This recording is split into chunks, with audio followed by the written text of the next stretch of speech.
Seja bem-vindo, eu sou Mário Sobral e o Jornal Segurito já está no ar. E hoje vamos falar sobre as NBRs, as normas brasileiras e a importância dessas NBRs para a área de segurança do trabalho. Essas normas brasileiras são elaboradas pela ABNT, Associação Brasileira de Normas Técnicas, que existe desde lá de 1940 e é uma empresa privada sem fins lucrativos. E já deve ter gente pulando aí da cadeira. Como assim, professor, sem fins lucrativos? Cada norma dessa é caríssima. Não. Mas imagina quanto deve custar para elaborar uma norma, laboratório, a estrutura necessária. Então, eu nem acho que é assim tão caro. Mas tem um problema muito sério. Às vezes a pessoa precisa de uma determinada norma, né? E ela acaba não comprando essa norma. O que ela vai tentar? Piratear. E aí cada vez vai ficando mais cara essas normas. Uma coisa que é importante a gente entender também é que norma, ela não tem necessariamente uma obrigatoriedade legal. Então tem muita norma que existe como uma obrigação talvez técnica, mas não há essa obrigatoriedade legal. Ela tem que ser indicada por alguma legislação. Bora um exemplo aqui.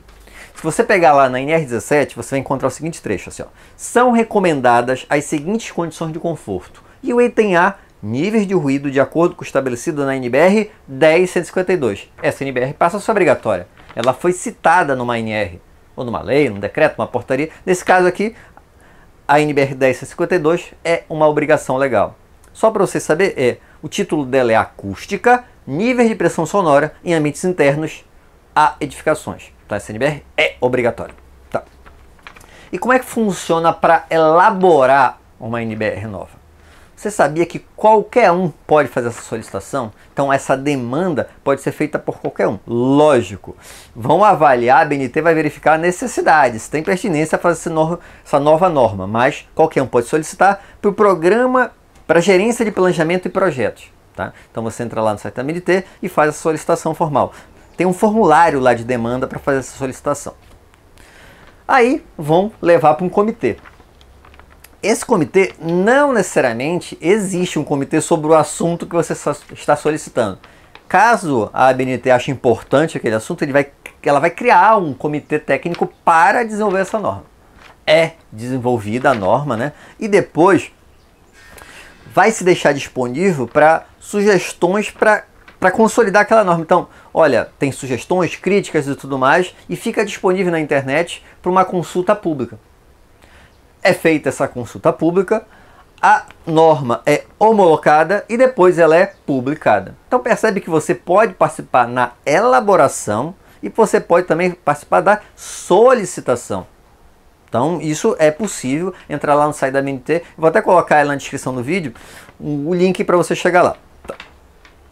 Agora, na prática, qual é a relação das NBRs em relação à segurança do trabalho? Eu falei um exemplo lá da NBR 10152, que é citada, mas tem outras NBRs que não são citadas e ainda assim são importantes. Vou dar um exemplo aqui. Imagina que você quer fazer a aquisição de um novo equipamento de proteção individual. E a gente é da área de segurança, a gente vai ter que fazer a especificação desse equipamento. Se você chega lá, por exemplo, compras e coloca lá, quer um capacete de segurança, o que ele vai fazer? Ele vai comprar o mais barato que existir na face da Terra. É a função dele.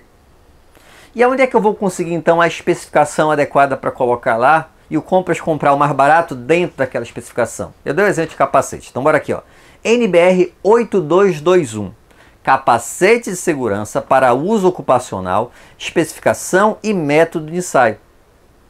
Então, lá nessa NBR, na 8221, ela vai ter a especificação. Então, por exemplo, você quer um capacete com aba ou sem aba, com isolamento elétrico ou sem isolamento, que resistência de impacto ele tem que ter. Então, isso está tudo especificado.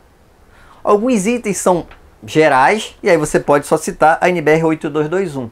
Mas outros itens, por exemplo, aba ou sem aba, é você que vai especificar. Então, você verifica lá a norma que você prefere, o que você precisa, na verdade, e coloca lá na descrição. Eu estou falando para capacete, mas para tudo, tá? Então, toda EPI tem uma NBR por trás, alguma norma por trás, que vai lhe auxiliar nessa especificação.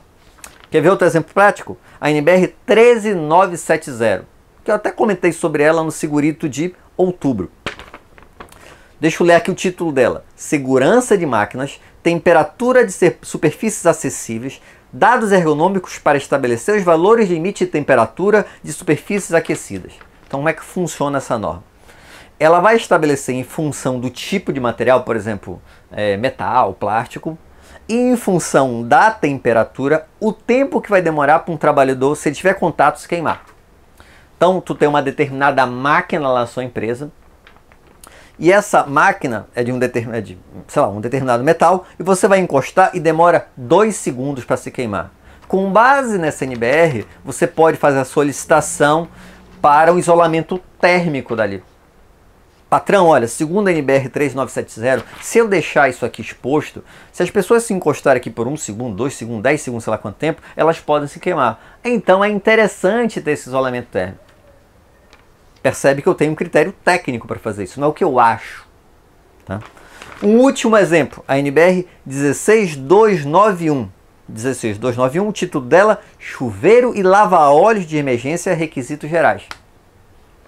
Então, imagina o seguinte, você instalou lá um chuveiro de emergência e um lava-óleos de emergência porque há a possibilidade de cair produto químico no corpo do trabalhador ou nos olhos do trabalhador. Como é que você sabe que a temperatura da água está adequada, se a altura está correta, se a pressão está correta da água?